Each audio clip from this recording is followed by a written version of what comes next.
The West Philippine Sea has not witnessed any significant clashes this week, unlike the previous 2 weeks when 3 ramming incidents occurred in the Sabina Shoal, known as Escalating Shoal in the Philippines, suggesting a period of reduced tension in the region. While this seems encouraging, we shouldn't interpret it as a sign of de-escalation. Instead, it's a time when both parties are strategizing their next move, and the region's current weather conditions also appear to be slowing down activity. Most likely, the region's next moves won't escalate clashes, but rather, we anticipate an increase in rhetoric and diplomatic assertiveness to maintain high tensions. The Philippine Navy this week reported that there are a record 203 Chinese vessels in the West Philippine Sea.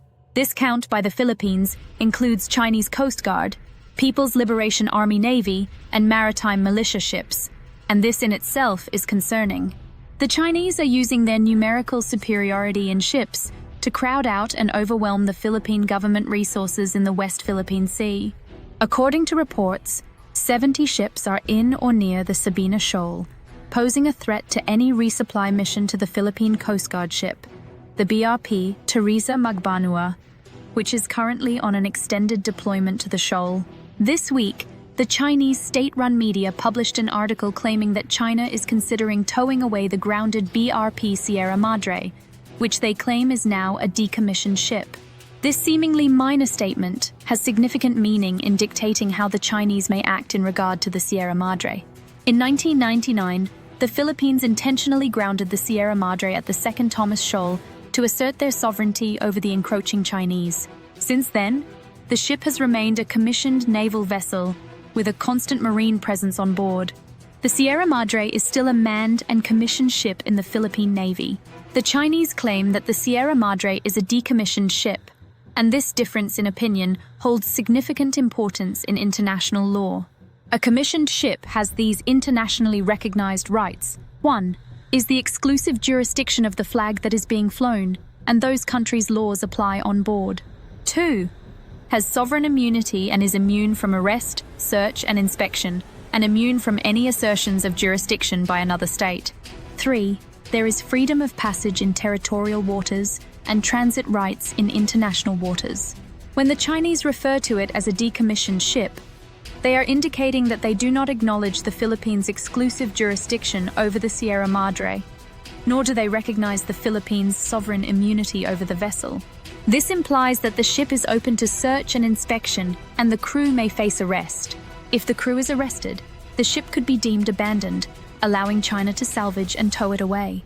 This is due to China's belief, not supported by international law, that the West Philippine Sea and South China Sea are its sovereign territories, giving them the international right to salvage the Sierra Madre. The government's approval of the Chinese press's brief statement carries significant implications, which the Chinese perceive as justified. For BRP Teresa Magbanua, this decommissioned logic is harder to justify. The Chinese stated that its extended patrol in the Sabina Shoal since April amounts to a virtual grounding, but the Magbanua is still mobile and has a full crew complement aboard. So even China's stretch of logic over the Sierra Madre is beyond ridiculous when applied to the Teresa Magbanua. However, China continued to assert that towing the Magbanua away from the shoal is an option. The Philippine Armed Forces responded that they have contingency plans if China attempts to tow the Sierra Madre or the Teresa Magbanua, but correctly did not elaborate on what those plans would be. The Philippines' refusal to comply with China's demands has led to an increase in Chinese rhetoric, which is a sign of frustration from Beijing.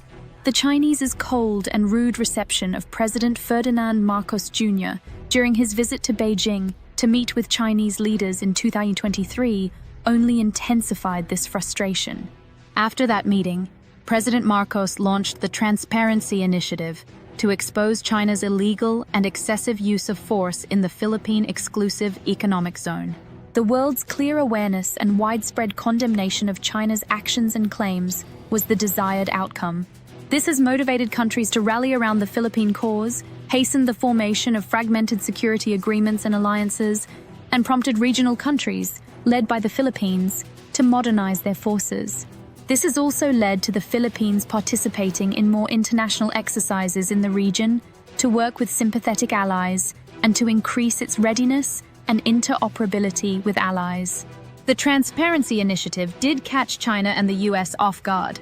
China, after the embarrassment of being shown to be overly aggressive, has doubled down on aggression, hoping to bluster its way to get the Philippines to back down.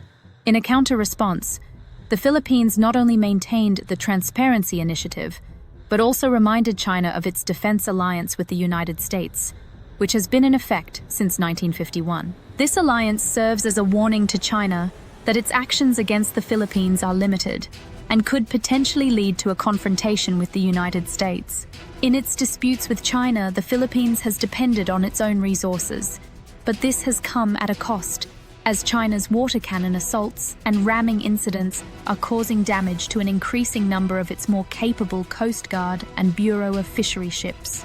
The United States, more focused on the Ukraine war, the Korean Peninsula, and Taiwan, was not ready for the West Philippine Sea to be the next flashpoint.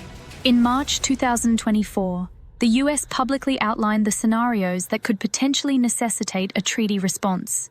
1. China is using naval vessels, not Coast Guard vessels, against Philippine ships.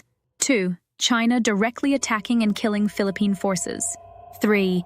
An accidental clash between the Philippines and China that escalates into China using deadly force against Philippine Navy and Coast Guard assets. The third point is a scenario designed to assist the US and Philippines in addressing the complex issues surrounding China's use of its maritime militia to instigate an incident, which China could then use as a justification for using deadly force against the Philippines. The political situation in the West Philippine Sea is as rough as the weather, and it does not look like the situation will improve when calm seas and blue skies return. Much of China's rhetoric revolves around its limitations within the framework of the US-Philippine Defense Alliance and its operational scope within the First Island chain. This does not mean that it will not press the issue.